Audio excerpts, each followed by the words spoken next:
Assalamualaikum warahmatullahi wabarakatuh.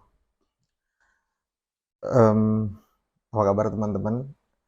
Alhamdulillah, kabar saya sehat, kabar saya baik, kabar saya semangat.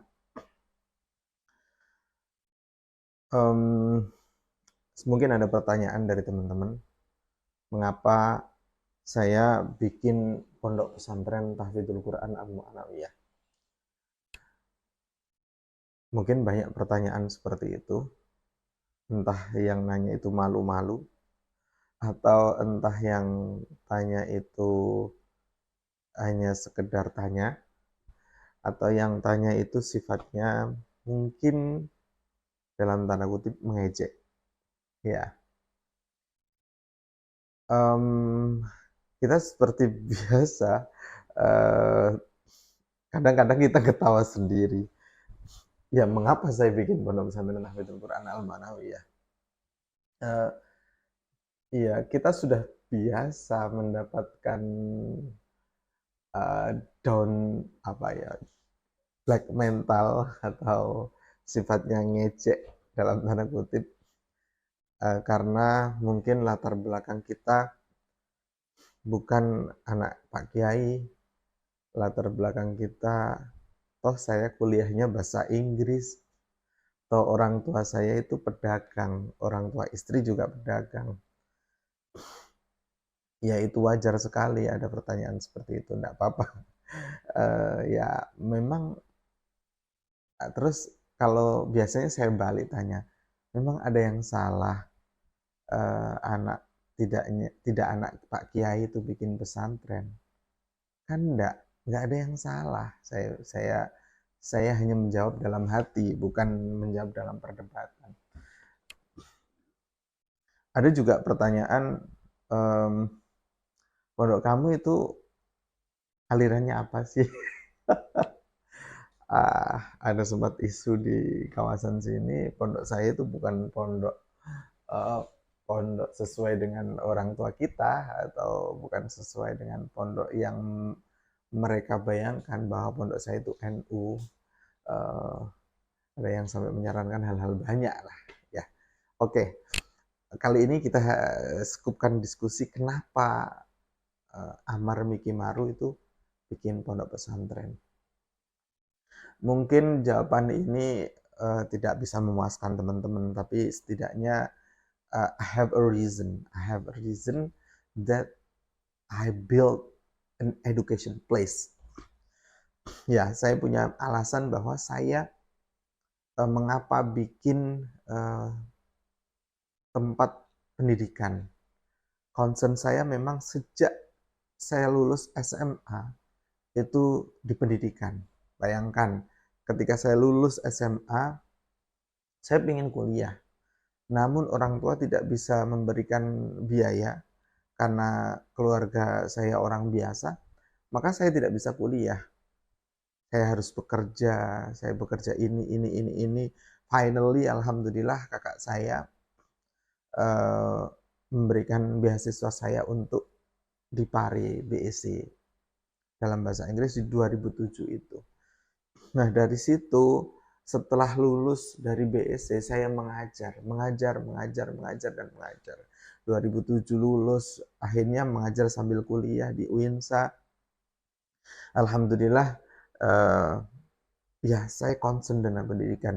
Di 2009 saya bikin bimbel di kontrakan untuk membiayai pendidikan saya S1. Di situ saya concern dengan pendidikan. Kalau orang melihat, Amar itu siapa bikin pesantren? Amar itu siapa bikin tempat pendidikan? Ya boleh, nggak apa-apa. Sejak 2009 ya, 2009 saya membuat bimbel hingga 2014.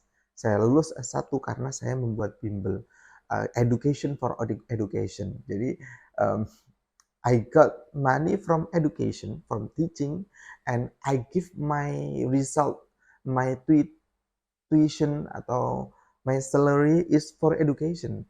Jadi saya bekerja untuk pendidikan dan hasilnya saya untuk pendidikan saya. Nah, itu sejak 2009. Mungkin orang kalau mengenal saya di tahun 2018 atau di tahun 2017 bakal menghina saya. Siapa itu Amar? Ya, that's okay. That's okay. Ya alhamdulillah ketika saya tinggal di Sidoarjo 2009 sampai 2014 itu saya membuat lembaga pendidikan yang namanya pernah saya buat bimbel itu tidak bernama, tapi setiap bulannya bisa menyumbang saya dan keluarga, bahkan saya support orang tua saya, setiap bulannya itu dari bimbel. No, non-stop teaching. Saya tidak berhenti mengajar dari pagi hingga malam. Ya, non-stop teaching waktu itu. 2014 saya lulus, 2014 saya comeback ke my hometown, yaitu Wave Country, Bojonegoro. Saya balik ke Bojonegoro, saya melamar. Di situ saya tidak berhenti aktivitas saya. Pagi saya di SMK, kadang juga di SMP Al-Mubtadiin, sorenya saya di bimbel SSC. Nah, itu di tahun 2014 hingga 2015 tahun di sana. Setelah dari bimbel itu, saya 2016 harus pulang ke Bojonegoro, ke Jombang, ikut dengan istri. Di tahun itu saya benar-benar nol banget karena di Jombang saya tidak punya kenalan siapa-siapa. Dari situ saya building myself from the down, from zero, ya. Ya benar, saya dari bawah banget, dari nol banget. Dan dilalah finally di tahun 2017 saya ditawari 2 kepala sekolah. Di situ saya ditawari kepala sekolah. Jadi 2017 sampai 2022 ini posisi saya sebagai kepala sekolah. Nah, jadi kepala sekolah itu saya banyak belajar hal manajemen, controlling, facing problem. Saya belajar facing money, menghadapi apapun. Di 2017 hingga 2021 itu saya banyak belajar hal di situ. Nah, di 2020 ketika saya membangun rumah ini, saya berdoa, ya Allah, kebetulan saya dikasih tanah sama mertua, saya disuruh bangun rumah. Ketika datang batu untuk ngecor, itu saya menatap langit sambil berdoa, ya Allah, saya berharap tempat ini nanti akan menjadi tempat yang bermanfaat, tempat yang berguna. Ya, ya mungkin salah satunya kerenteknya adalah menjadi sebuah pesantren. Ya. Di tahun 2019 ya, di tahun 2020 rumah ini jadi. Rumah ini jadi, saya diskusi dengan istri, dilalahnya rumah ini ada 2 lantai. Nggak mungkin dong, ketika itu saya hanya bertiga, saya, Elma, dan istri, tinggal rumah segede ini, akhirnya bikin pesantren yuk. Kita itu loh, di usia ini sudah mempunyai anak, di usia ini sudah mempunyai mobil, di usia ini sudah menjadi kepala sekolah, di usia ini alhamdulillah rezekinya sudah seperti ini. Yuk kita bikin pergerakan yang luar biasa. Nah, pergerakan itu adalah Pondok Pesantren Tahfidzul Quran Al-Mu'anawiyah. Ini saya anggap adalah pergerakan yang luar biasa karena saya berharap saya meninggalkan sesuatu dalam hidup ini lewat PPTQ Al-Mu'anawiyah ini. Ya, Amar tidak anaknya Kiai. That's fine, that's okay. Amar gak punya ilmu yang pandai. That's okay. Siapa Amar? No problem. Insult me as you want. Ya nggak apa-apa. Hina saya sesuai dengan keinginan teman-teman nggak apa-apa. Alhamdulillah di tahun 2020 sampai 2002 ini ada beberapa santri yang selesai di sini, dan juga alhamdulillah ada 20 santri yang mondok di sini. Insya Allah tahun ini ada SMP di sini. Insya Allah pergerakan ini akan menghasilkan hal yang lebih baik. Jika teman-teman meragukan perjuangan saya, nggak apa-apa. Jika teman-teman menganggap saya nggak lulusan pondok, nggak apa-apa. Saat waktu kemarin ketika saya mengimami murid-murid saya di lantai 2 bersama anak-anak, bersama para santriwati, saya ingat waktu dulu ketika saya takdim kepada kiai saya, yaitu di pondok pesantren Syafa'ah waktu itu, dan sampai sekarang alhamdulillah saya masih taklim sama beliau. Di situ saya ingat ketika jam 3 atau sebelum subuh saya membangunkan teman-teman untuk tahajud. Waktu itu saya ditugasi untuk membangunkan tahajud. Nah, saya takdimnya sama guru saya waktu itu luar biasa. Bahkan sampai sekarang ketika lebaran kemarin itu, kiai saya Amar ini adalah percontohan. Amar ini adalah santri percontohan saya, dan saya tahadus bin nikmah, saya bangga kepada Amar. Ketika saya ceramah, saya ngaji, saya ceritakan Amar. Karena beliau sekarang bikin pondok pesantren.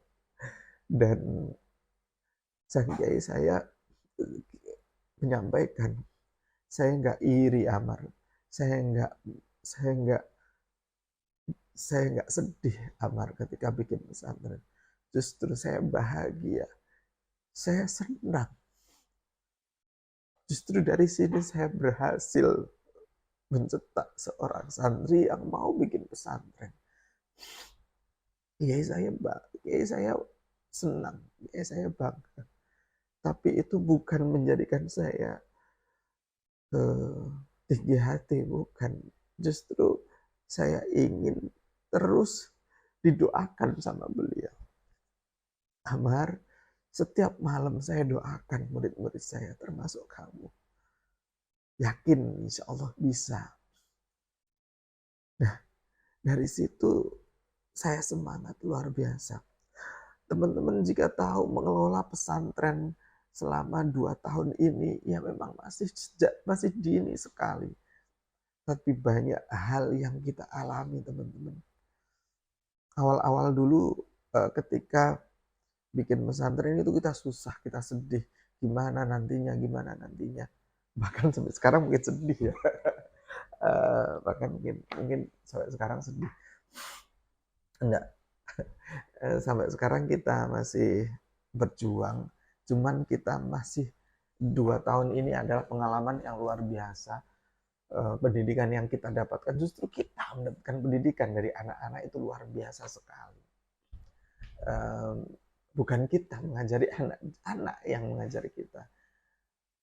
Jika dulu saya susah ketika ada santri pamit, sekarang ya susahnya ya santri yang hebat kok pamit gitu.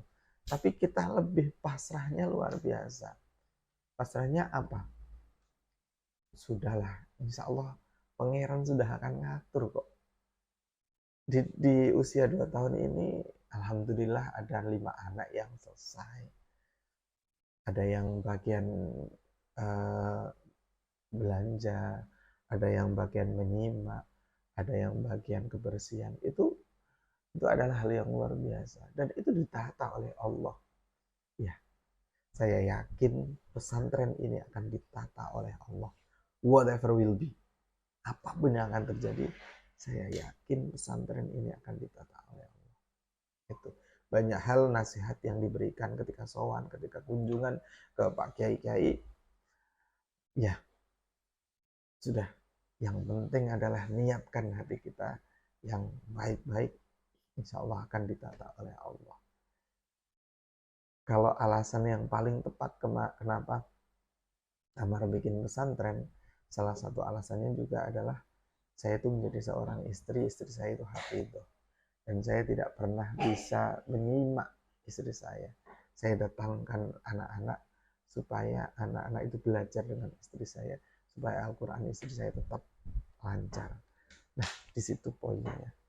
Selain selain ingin mencetak sebuah karya emas yang nanti bisa ditinggalkan dan menjadi amal yang luar biasa, ya salah satunya itu juga. Salah satunya 4 tahun saya jadi kepala sekolah, dan dari situ saya nol banget, saya berjuang banget, saya totalitas banget, saya tidak mikir gaji, saya tidak mikir apapun, saya tidak mikir kedudukan, saya tidak pernah pamer kedudukan.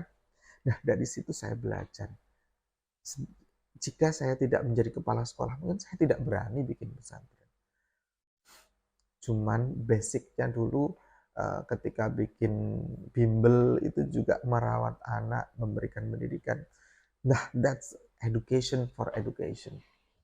Pendidikan untuk pendidikan, dan insya Allah saya pilih jalur keluarga saya adalah di dunia pendidikan, karena dari pendidikan kita mampu merubah banyak mindset, kita mampu merubah banyak pandangan yang dulunya buruk menjadi baik. That's about education.